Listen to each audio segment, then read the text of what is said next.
Hey folks, this is the management panel talking about all things managers, and you've got some managers up here. I'll introduce myself first. My name is Brent Oliver.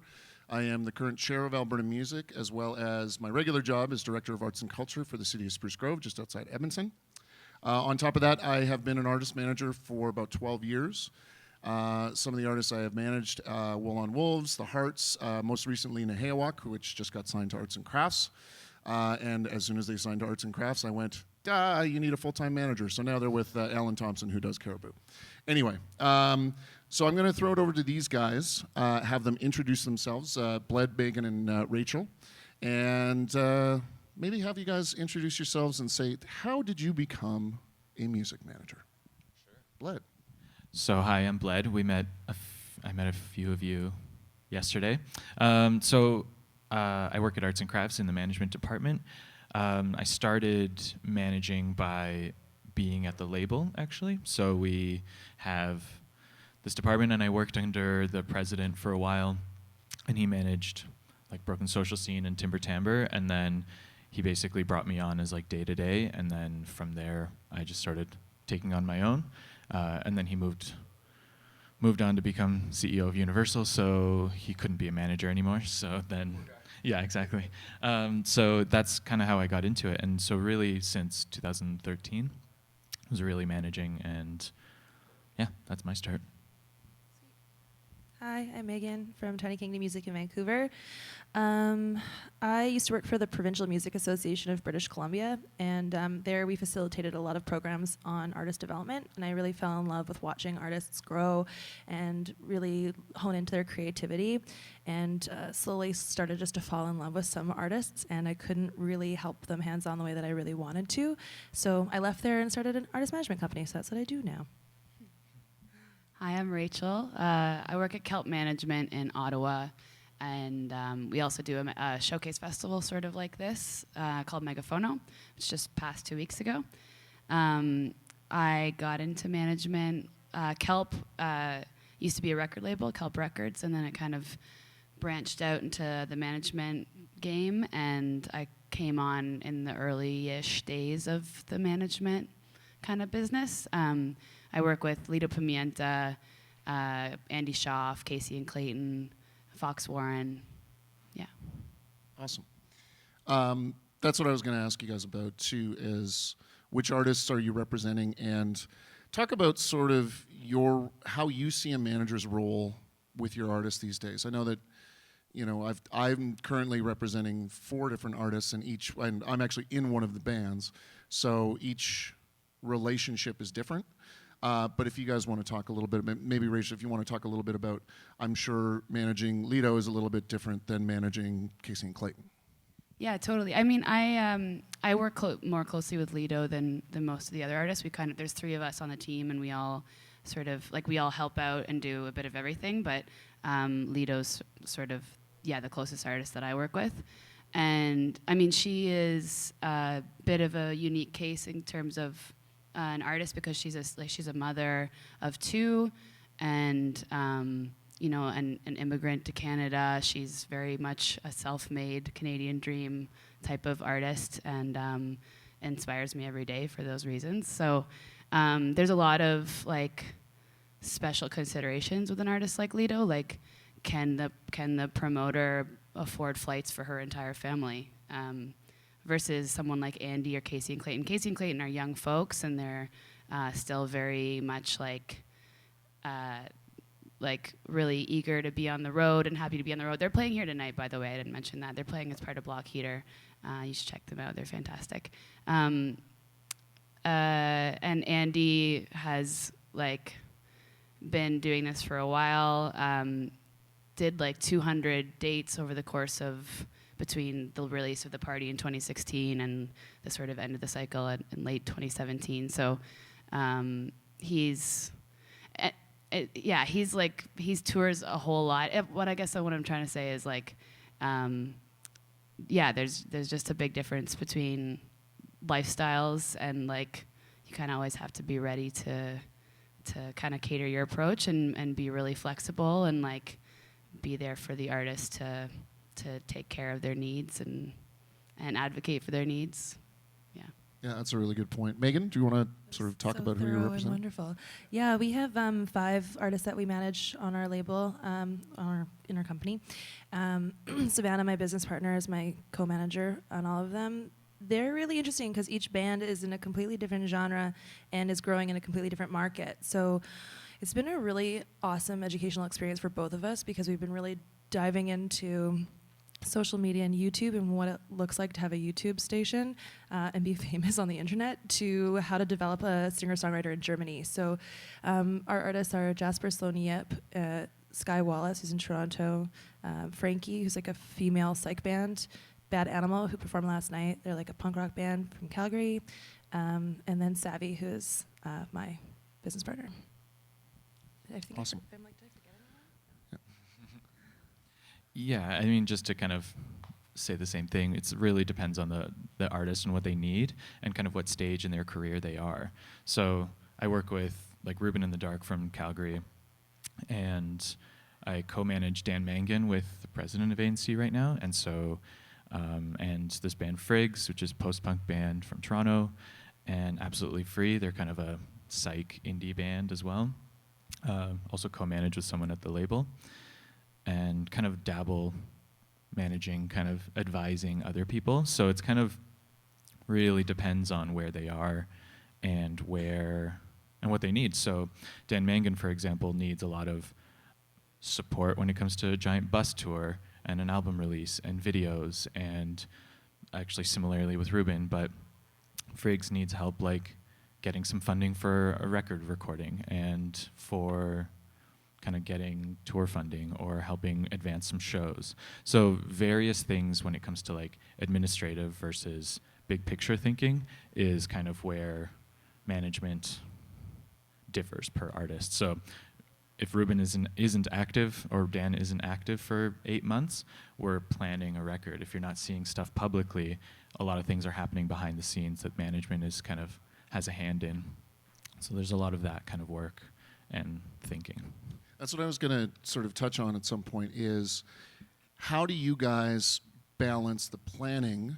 And for the band folks out here, when I talk planning, I'm like 18-month to 2-year album cycle, putting a project plan together and that you're going to go after grants, or you're going to have plans we want to go after these awards or these tours or these showcases, versus your day-to-day, Dan's on the road and he's sick, or whatever, or Ruben's on the road and they got into a van accident, the day-to-day sort of fires taking away from that kind of stuff.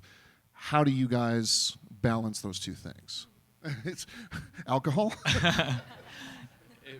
Honestly, I don't know. So it's like it really, each day is different, right? So each day is like what are the immediate things that need to happen, and then you have the sort of like bigger picture to-do list per artist, per month, per cycle. So I almost can't even.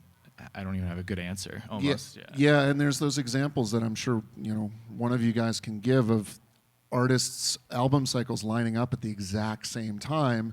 So it's this feast or famine thing where you're just trying to do everything for all your artists, and then there's nothing for a while. Yeah, like last year I put out, like those 3 artists put out records, and I got married. And I was like, the day before my wedding, that accident happened.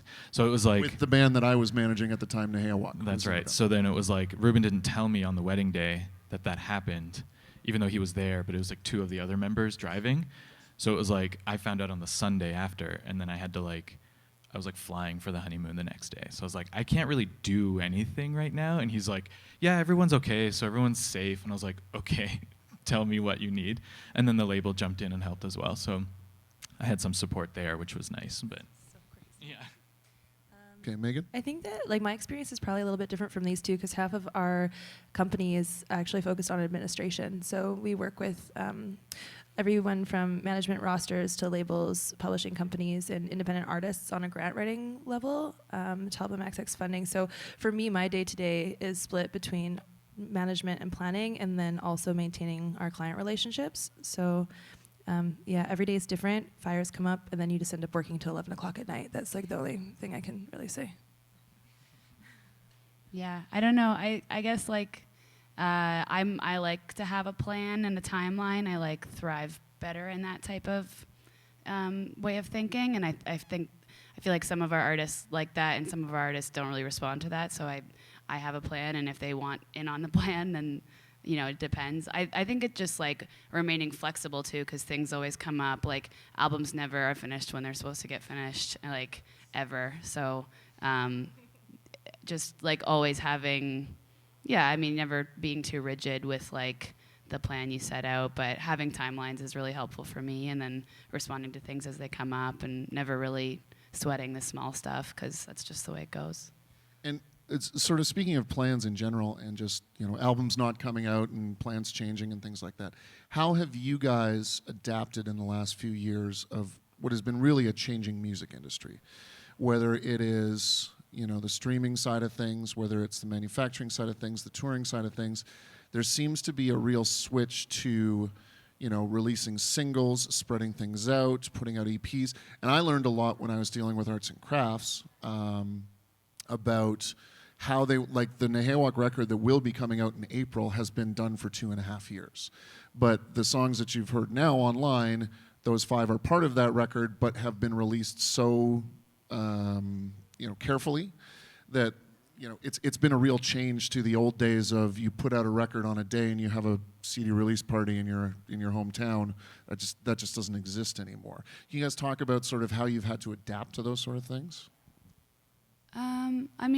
I guess the really kind of large currency these days is playlists and getting on playlists, and labels are really helpful for that, but there is no I don't know, there doesn't seem to be any formula to do it. It seems pretty tough. I'm not really so working closely with labels and pitching for the right playlists and making sure that you're always kind of drawing people back to your DSPs, to the streaming platforms, and growing your followers there.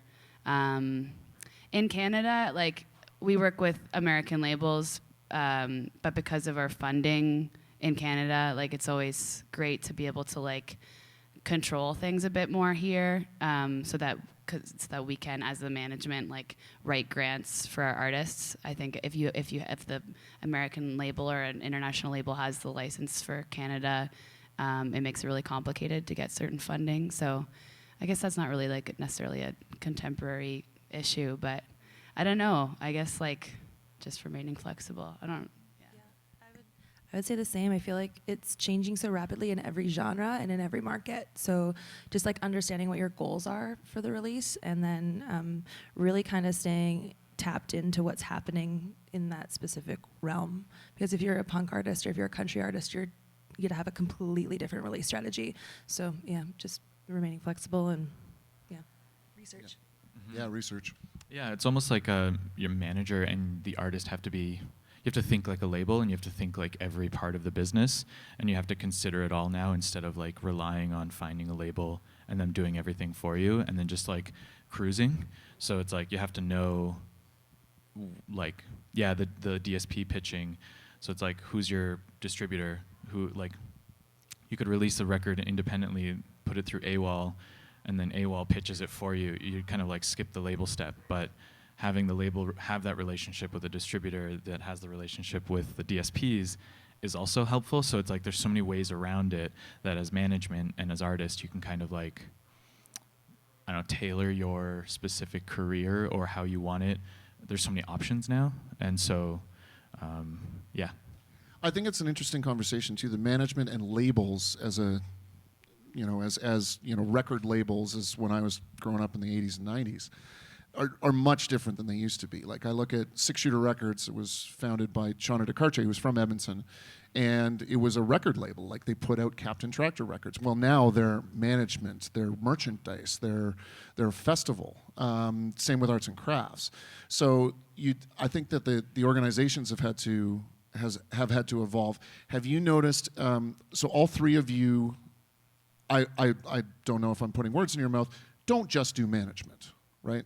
No, or at least the organizations that you work within don't just do management and can't. Have you found that as a beneficial thing to see how trends are sort of moving along, or have you found that the indies are now almost getting kind of like the new majors, where there's just lots of people in a room? Because I know Arts and Crafts has tons of employees. Mm-hmm. Yeah, it's like there's pros and cons, I think, to the way it's done at our company, where it's like I often do what the label needs to do as well, because we all just kind of work together. So I end up working on a marketing strategy or thinking about the releases, planning a video, and like getting funding, where it's like, I think historically that was like a label expense and effort, but it's like, I don't care. I'd rather just have the video done. So we all just kind of work together, and so those lines get really blurred of like whose responsibility is what. And I think that can work really well if the relationship is strong, and if it's not, it can be kind of toxic. Yeah, I think I have a similar point of view. When you have a label and a management team, they're working together for your best interests and to help create your vision. So, I mean, like when I'm working with labels, it's really flexible and fluent, and everyone is bringing something different to the table.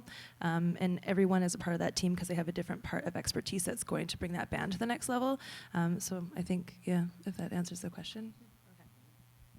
I mean, I come from events as well as like we do a showcase festival, and it's an incredible opportunity for us to be able to like have people, into Ottawa and like get to hang out with them, and it's great for our network development and just being able also to like see bands that we haven't seen play before and see how they do in front of the industry. And we've signed clients from seeing them at Megaphone at our own festival.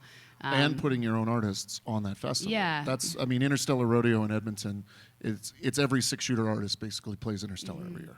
I've seen like some local cynics like roll their eyes at that, but KELP has like, I mean, it is what it is. Whatever. And KELP has like, No one's making any money.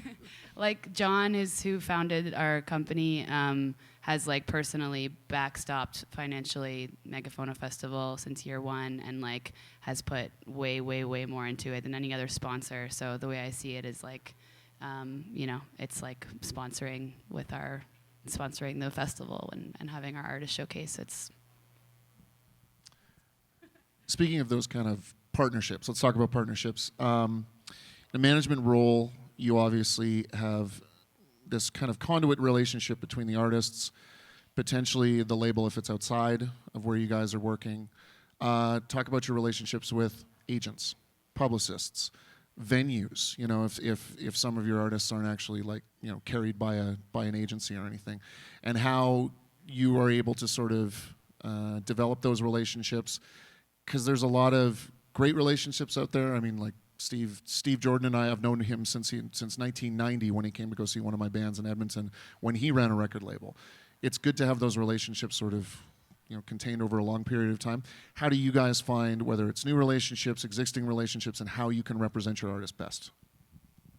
I mean, I think it works really well when you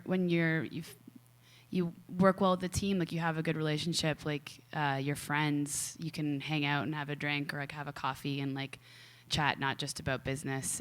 It just it makes it, you can relate to each other more, and each other's perspective and how what your own challenges are. So it's like, I think it's healthy to not always just have it business all the time. Like you should be close with these people, and I don't know, like I think we work with a lot of we've worked with a lot of the same team over the years, and the relationship has really developed, and it's a real trust, and that's so important when you're working with artists who have like limited financing, and you need to be able to trust the team really well, and the artist needs to be able to trust that you've built a good team for them or whoever. So I mean, that was it. Hey, Rumi. No, I think building relationships is so important, and I mean, at the end of the day, like the artist is the cornerstone of the team. So having people and bringing people on board that not only like work with us really well and understand our like work methods, but also understand the vision of the artist and get along with the artist on a personal level, not just on a professional level. I think that's really important. Yeah, and you get into these questions, especially if it comes into like sponsorships or certain venues or tours that you might want to have your artist on. Is this something that fits with the artist? For example, my experience with Nehewak as a 3-piece indigenous band from Edmonton, they didn't even like to call it Edmonton. I can't even pronounce the Cree name for Edmonton, but that's what they would like to build themselves from. And having to follow up on these relationships with Piikani was or still is their agency, and saying you have to tell everybody there's not a capital N, it's a lowercase n, because it's a Cree word and there are no capitals, like little things like that. So you have to be able to trust those relationships, that those folks are going to go out and also continue that representation of your band. Sort of further to that, on the agency side of things, Bled, do you want to talk a little bit about how Arts&Crafts seems to, I mean, they've had a relationship with Rob Zeffirelli, formerly of the agency group, now Paradigm, is it Paradigm that he's with? For 95% of your artists, Yeah. so there's obviously a decent relationship there. Yeah, for a long time. So Rob Zeffirelli's moved as he's represented agent or artists that we work with. Obviously, that started with, for us, it was Social Scene, it was Broken Social Scene. But then, he works with Dan Mangan, and then what I've noticed is we were so in the Rob Zeffirelli camp for so long that then we didn't, as like managers and even label, we kind of didn't get to know the other agencies within Canada. And so in the last, since UTA, the UTA Toronto office shut down, and so sort of everyone that was in the UTA office split and went to everywhere else. And so I've gotten to know people at Piikani, and I've gotten to know people at Feldman, and one guy back there. And then I don't really work with anyone at APA, but it's kind of, I think, spreading it around as a manager is, I think, a little bit more important, because you're kind of not competing with yourself with the same team necessarily. So you're kind of like, you get to access different networks and access different like styles of work, and you can kind of bring that all in, because I think a part of our jobs is always to kind of like bring everything that's possible for the artist, make sense of it, and then kind of make one decision like for every part of their business. So agencies alone is kind of one of those, and how to tour and who's the right fit, things like that. Now, I want to leave some time for questions, but this will likely take up the rest of our conversation. It's the $64,000 question. When does a band need a manager? When does a manager find a band? I know. Told you. I saved the best for last. Yeah. There's so many answers to it, but it's like, I think for me is like, if there's a connection, and there's connection how? Musically, business-wise, a plan? I think all these things? Musically to some degree needs to be there, absolutely, but it also like, does the artist need to have someone else running the ship? Does and I kind of like, I've always used the reference of like, a manager is the CEO of the business, and so you do like, can the artist be their own CEO for a while, or do they, and then can they consistently be like the Zuckerberg of their business and keep it going and make it humongous and self-manage? Or do they just bring someone in and have someone run the show once they like are too busy and make enough money, because they need to be able to pay the manager? Dan Mangan is a perfect example of that. Yeah, he did it on his own for such a long time. For so long, and then it made sense to have someone kind of do that and pay them for it, because that is how a manager makes a living. So off of the money that the artist is making. So there's like twofold. It's like artistically needed and creatively needed, but also, and like connection, and then also business.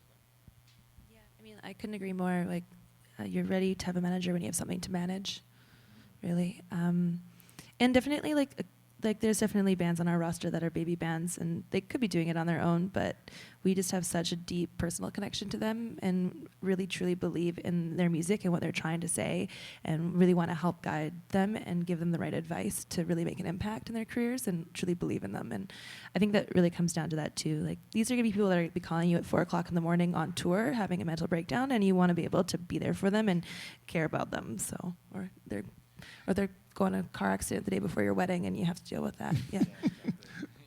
Just before we get on to Rachel on this one, do you guys think, and this is something that I will always fly the flag, artists, before they get managers, should educate themselves on how the business works? There are too many artists out there that get a manager and still don't understand how door splits work, how management fees work, how administration of grants work, all the rest of this stuff. So that's just my 2 cents. Absolutely. Yeah, I think I said that a few times yesterday in the speed meetings. It's like, yeah, it's going to be way easier to start a relationship with a manager if you know what they would be doing, and if you know what the agent is doing, and the promoter's perspective of it, and publishers, everybody. So do it yourself for a while if you can.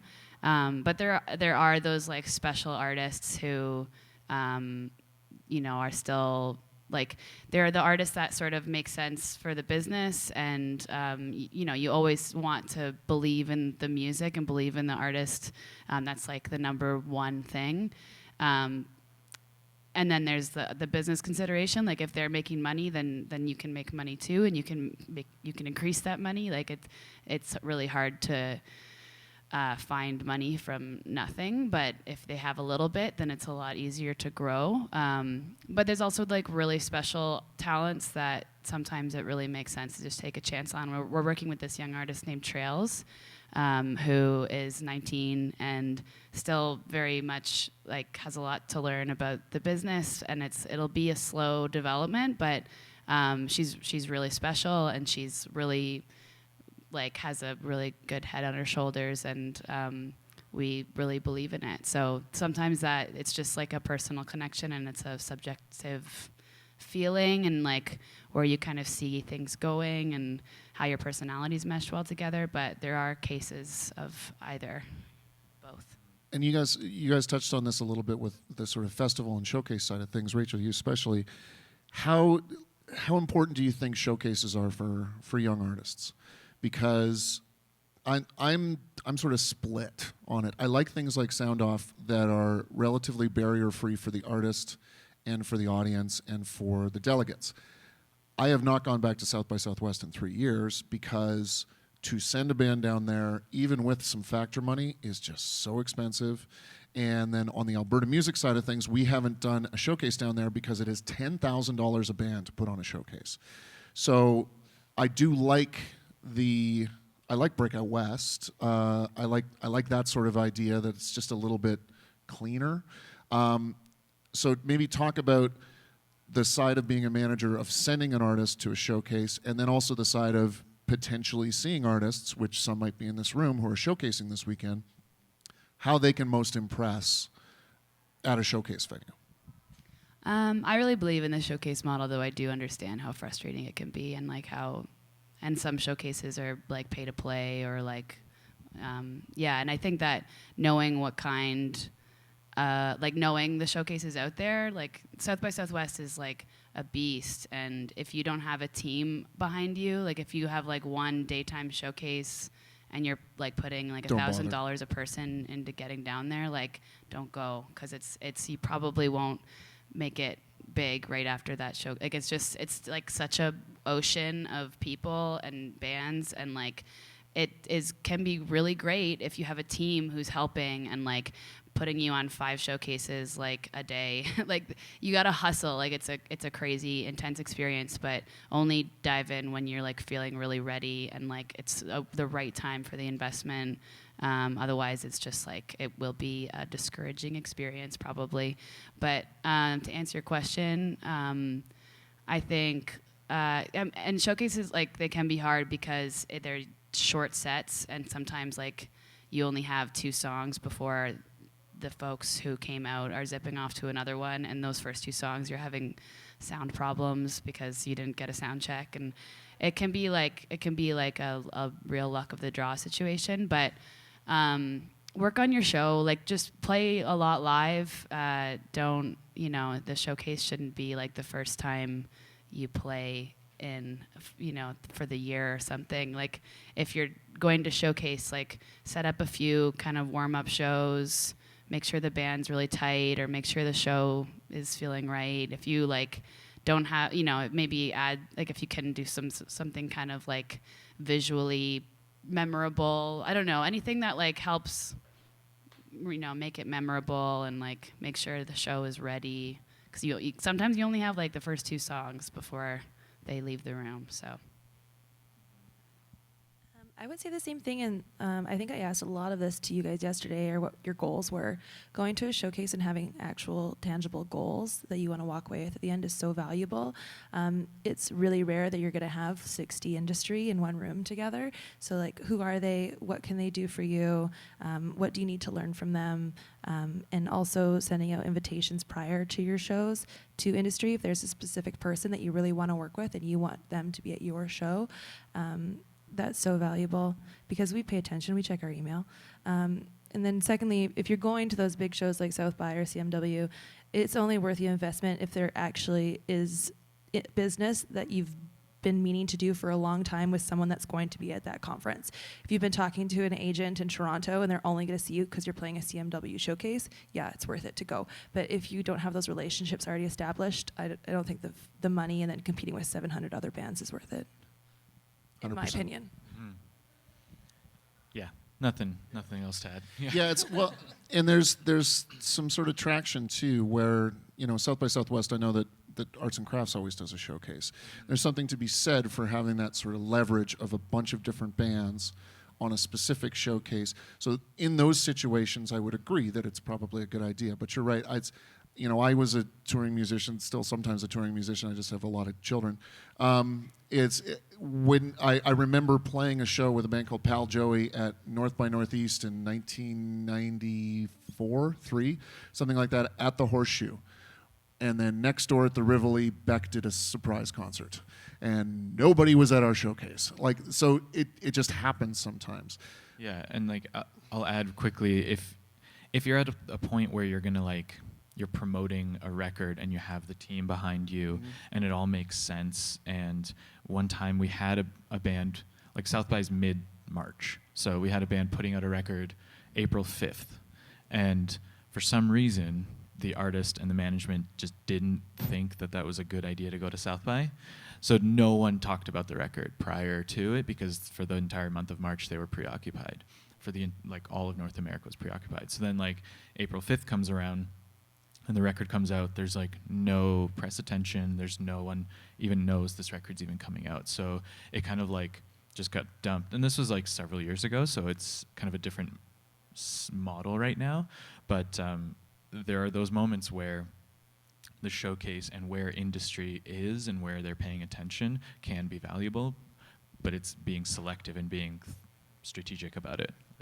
And I think it's also just sort of name recognition. And I use Dan quite a bit as an example for this. I mean, he did it on his own for 6-7 years, and he was playing every showcase, and at least his name was on those showcases, and he was always following up, whether it was guys like me or promoters or Rob Ziff or Arts&Crafts or whoever. He was always following up saying hey, I'm playing this showcase. And even if people didn't come out, it was oh, that guy actually works hard. So there's that sort of side of it too, that even if you don't get the right people out to your showcase, your name being a part of it, helps get managers at least interested. I call it a game of telephone sometimes, that if an artist reached out to me and said, listen to this and come see my band, I will be more likely if somebody I know reaches out with the exact same email and says, go and see this band. Or I've already heard of this band because I'm a Factor juror or whatever, and I've listened to some of their other stuff. But anyway, we got about 20 minutes left, 15, 20 minutes left.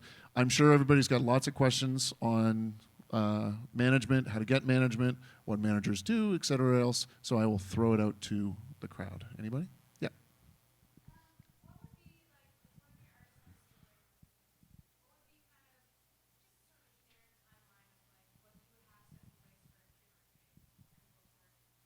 Did everybody hear that? Okay, pre and post marketing plan for a release. Depends on the artist, is what we kind of. A little bit, yeah, and it depends on also kind of everything else around it for the single.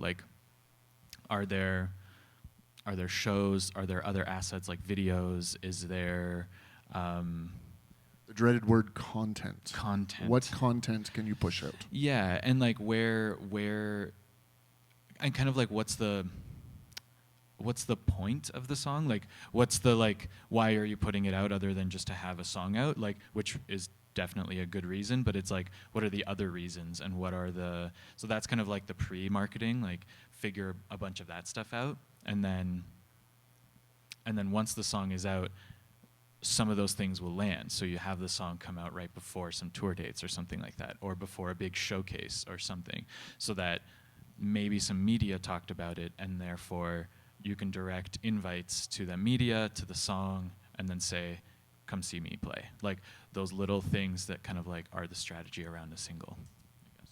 Also having, just to add on that, if you release a single, it's a tree that falls in the forest, as anybody here. If you release a single on Exclaim, on Rolling Stone, on, like I work with a lot of sort of alt country artists, Saving Country Music is a really great kind of blog out there for that sort of stuff. You release the single on that. Mariel Buckley from Calgary has been very successful on sort of finding, this is where my album stream is going to be, here's where my single is going to be, here's where my video is going to be, all on different sites, so that it kind of coagulates. I'm looking for a word that I don't have. I think Bled nailed it. Each genre is different, and every artist's story is different, and what your goals are going to be different. Definitely give yourself a couple of months leading up to your single release to find a publicist, put together your content, get your album art organized and your single art, and make sure it's cohesive to whatever you're putting out next. Find a couple shows that you can use to promote, get a music video or a live video, just build all the content, and then publicists are amazing. Their job is to help you release it, and I couldn't undervalue their work enough, really. Yeah, pretty much the same answer. Like if you can't afford a publicist, and you can do that on your own, like you can, at the sort of, know what your press targets are, if that's what your goal is. But if like you interact with with fans on social media, and like, or like through, online, like other ways, then like that's fine too. Like if you just want to go kind of direct to fans, but you can reach out to press. I feel like it's pretty hard to get like a press pickup if it's just a single without like tour dates or something else. Like a video is great, and you can yeah. So, but I guess like if you are just putting the single out because it's done. Like if you just, like I just finished it, let's put it out now. I'd maybe hang on to it until you have a record, and then like the single can kind of be like, something that helps draw people in before the record kind of campaign starts a while down the road, or, yeah, I don't know. Think about what the goal, the 12-month goal is with that single and what's coming next, and then use that as part of the strategy, because content is like, your main currency for like, so, don't just throw it away. You should use it well. Yeah, and on top of that, we kind of mentioned it before, is you have a plan, and write it down. Write it down either for yourself, write it down either for new partners, managers, publicists that would like to see what this plan is, your 12-month, your 18-month, your 24-month plan. The AFA, in Alberta, the Alberta Foundation for the Arts, they want to see how this is going to help your career past 24 months. So you have this written down. It's going to help you with grants, but then also it's going to get, every stage along the way is going to be laid out for you. Like I just submitted 3 different grants for Ayla Brooke and the Soundman, the band that I play in, for Tara Lightfoot to come out, produce our record, and that's going to happen in May. Our first single is going to be in September. Our first video is going to be in December. The album's going to come out in January. We're going to hit, whether it's South by and these other sort of showcases. So I've told everybody in my band, 2019, have some fun with your family. 2020, we're going to be busy. So that kind of thing, because it's all within the plan. I can't emphasize enough that a plan leverages you not only with folks like this, but grants, and basically, plans change, but at least it's there. I just had a thought to add, which is it's really important, because all of you guys of where you are in your career right now, is to also start thinking about what your story is, and why should people pay attention to you. And I think once you really find that part of your music and who you are as an artist, everything will kind of fall into place a little bit easier too, and those plans are going to come a little bit more naturally, and you're going to understand where you want to go a year from now or 2 years from now. Storytelling, I think, is a really undervalued thing. you look at the media side of things where I remember Mike Bell telling me this years ago when I had said, hey, my band is coming down to play at the Night Gallery. This was a million years ago in Calgary. And he said, why should I write about you? Well, you have to give them a reason why they're going to write about you, the same way as you're going to have to give a reason, for granting organizations, for a publicist or something like that. Everybody puts out records. What makes yours special or your story special? Someone at our label he has the cynical answer that press is incredibly lazy, and so tell them. I don't disagree. Tell them why you're putting out music. Put it in the bio. Put it in the press release. A lot of them will pretty much copy it. So however you want to be seen and what your story is, put it down and tell them, because then they will say that is what you are, basically, like from your own words. So if you leave it to them to create it, they're either going to just ignore you, or they're just going to come up with something that you're not happy with. More questions? One in the back. Sure. Yeah.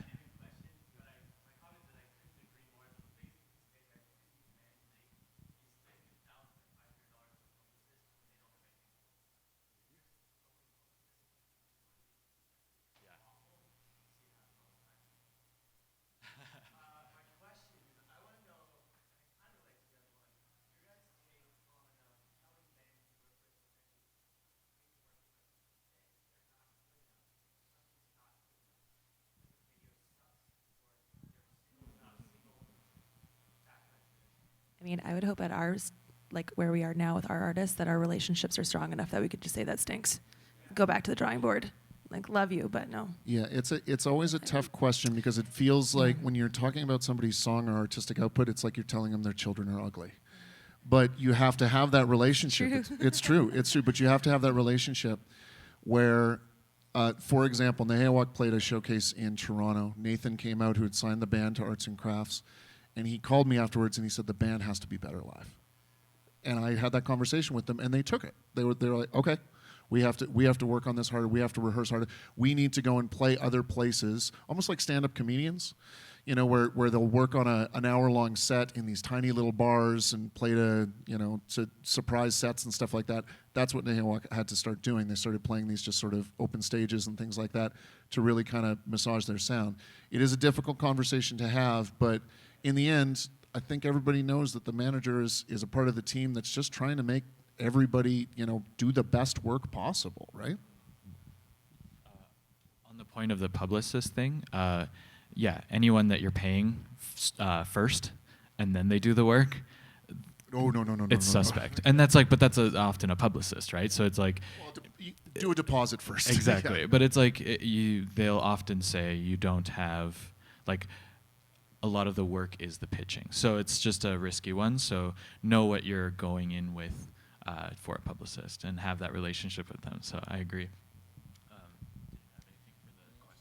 Not really. It's a question that gives me a lot of anxiety, because it's like the hardest thing, and I'm like kind of a people pleaser and like want to never, I never want the artist to feel like they don't have creative freedom, or like that they're not the master of that part of the business, because they are. But I think it's hard, but I guess like, I don't know.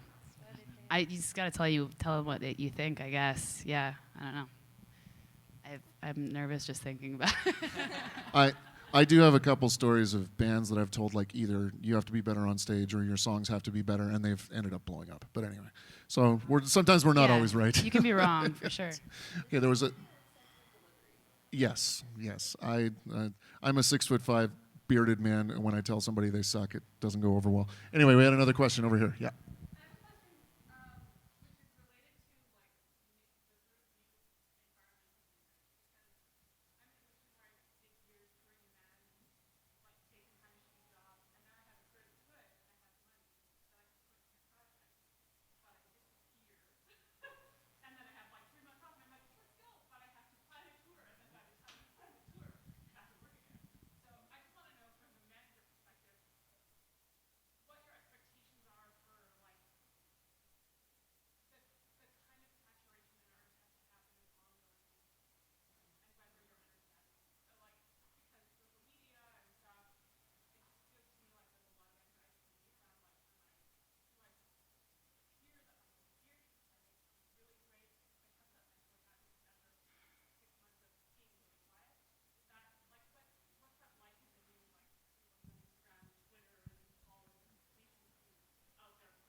I think that some bands, especially those who don't like leave town a lot, actually have a problem with like the opposite. Like they oversaturate, and it's like take a minute off. Like you can like overdo it for like you can't keep people kind of engaged forever. They're gonna need like to have a break and be reminded of why they to come back to you. But I think maintaining a social media presence is not a bad idea for sure, but I don't think it's absolutely necessary. Like not all of our artists are like really great at that, and it's fine because it's not why people follow them. I don't know. I think that there's also something to be said for exploring new markets, and whether that's markets outside of Canada and the U.S., like looking at Europe or Asia or something like that, but markets of maybe different genres. A good example, I used to work with Core Blund, and he was really good at making a bunch of money in Canada and then blowing it in the rest of the world because he was trying to make a market somewhere else. Because he knew he would have that downtime because he couldn't play Edmonton more than once every couple of years because he sells 2,000 tickets. If he does that, well then if he plays more than that, he's not going to sell 2,000 tickets. It's going to go down. So he's developed Australia, he's developed France for some reason. He's done Asia a couple times. He does very well in the northern eastern states and then like Texas and Florida. Does not do well in California or the West Coast or things like that. But he's always trying to sort of like, well, it's either I sit on my ass or I spend this money by going to do this and pay my band and everything else. He's also done things like, I'm going to leave the band at home for a little bit. I'm going to do a solo tour, or I'm going to do a solo tour with Ian Tyson, and do this sort of songwriter circle. So he's trying to look at different ways that instead of a Core Blund and his band tour, he's looking at a different market. And then he's got stuff like on his last record he recorded with Dave Cobb, who's like the big Nashville alt country producer who just did Brandy Carlisle and all these other things. He had a couple songs that were a little bit more soul oriented. So he tried to hit that market in a different sort of radio in the States. So it's a great big world out there, and it depends on how much you want to work. The other thing is, too, is that sometimes downtime is not a bad thing, just to sort of work on songs, ground yourself, mental health. Yeah. Right, yeah. Yeah. What do you do for work? Oh yeah, so it takes you away for months. Yeah, I mean, when we work with our artists, we're usually planning like a year to 2 years ahead. So like having that mentality of what you want to do on the next 3-month break that you get, and pre-planning like 6 to 9 months in advance. It's right now not a crazy amount of time to plan a tour. Actually, venues are booking out like crazy, and there's so many things on social media where you can pre-program and just like let it roll, and you can kind of just be away. So I mean, like, it wouldn't hinder us, I think, from working with an artist that we truly valued and we wanted to be a part of their team. It just means that during that time we would have to take the reins a little bit more. Okay, I think we got time for a couple more before the showcases start at King Eddie at 1 o'clock. Right over here.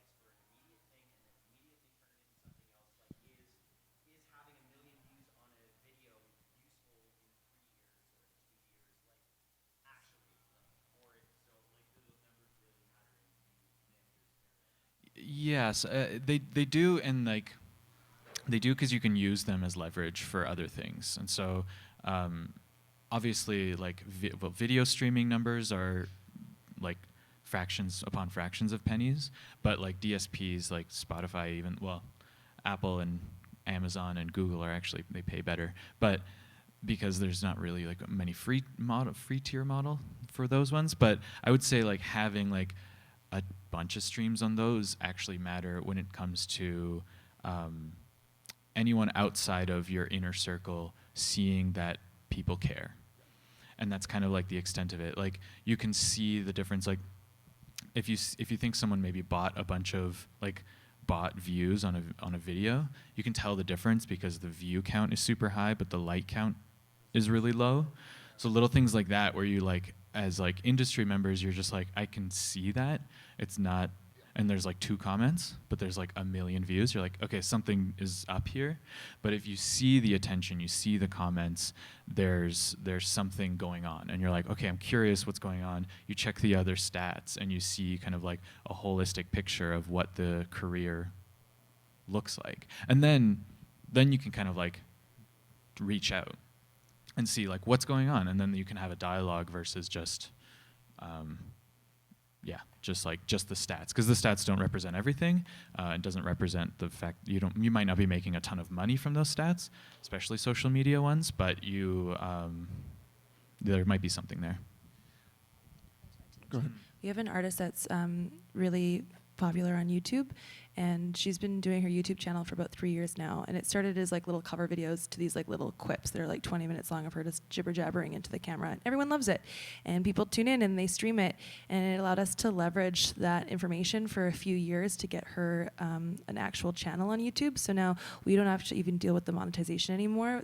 There's someone that's doing it for us, and then just sending her a check. And then from that too, she's gotten sponsorships and all sorts of opportunities. So it's just another way to leverage years down the road. I think the main word in there was leverage. And I think one of the big things about whether it's social media or streams or anything else, the monetization doesn't really happen there. The leverage happens when you're getting an offer to play the Edmonton Folk Festival for $15,000 instead of $3,000, things like that.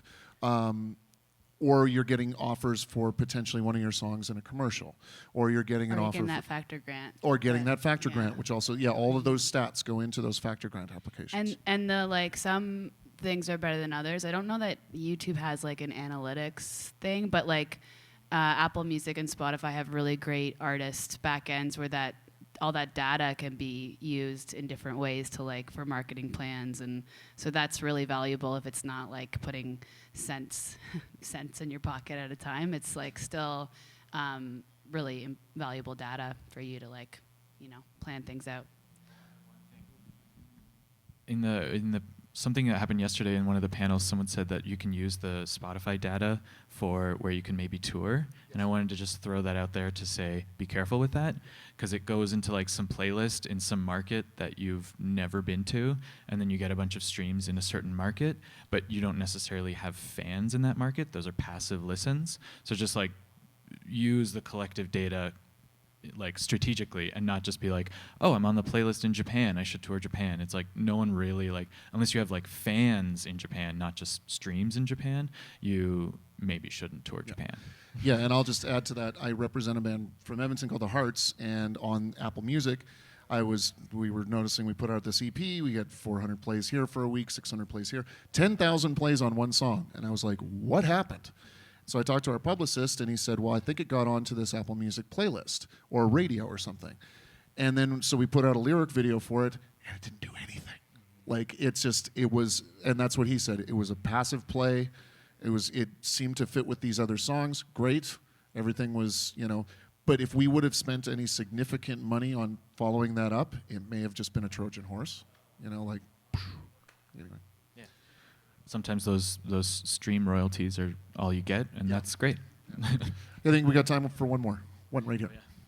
If you're, can I add one? Yeah, please. If you're not interested in touring, like if that's not an interest, like if you're more of a studio artist, you want to stay home. I know some people who like write songs, like that's the song they want to put out with like, the instrumentation they want to do, and then they hire a piano player to do a piano cover that's like really simple, just for the purpose of getting on playlists, and it works. Like it's crazy. And all those like chill out piano music playlists, and like that can be like a pretty decent way to make money, which is hilarious. I guess. Yeah. Yeah. Peaceful piano, everybody. Right, Well, I just learned piano something. hits. There you go. All right. Last question over here.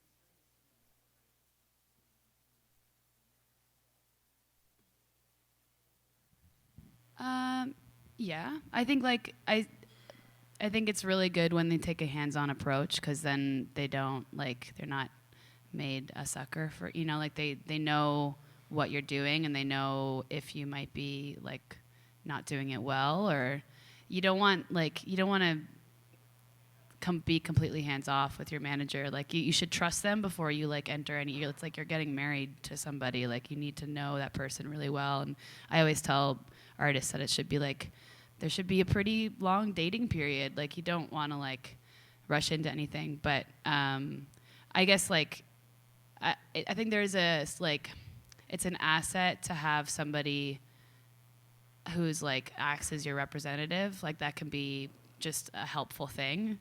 But in the band, you mean like talking to the manager, or are you talking about the manager? No, I mean the manager. Like okay. I mean, yeah, like if they're speaking on your behalf, and sometimes that just like protects you or legitimizes certain things. But in terms of like co-managing, as in like you're keeping a close eye on everything, and you're like want to be at the meetings, and like that's great. That's healthy. It can be maybe like a bit annoying for the manager, but that's like a good thing. You should do that if that like that's how you feel. Well, that also, what I was talking about is like something like Broken Social Scene. Not all of them are talking to the manager, right? Exactly. There's what, 2? Maybe Brendan and what's his name? And Kevin? Yeah. So, and that's the thing is, even with Nehewak, when I was representing them, there's 3 of them, but I would only talk to Merrick. He was the drummer who kind of has the most sense about the industry.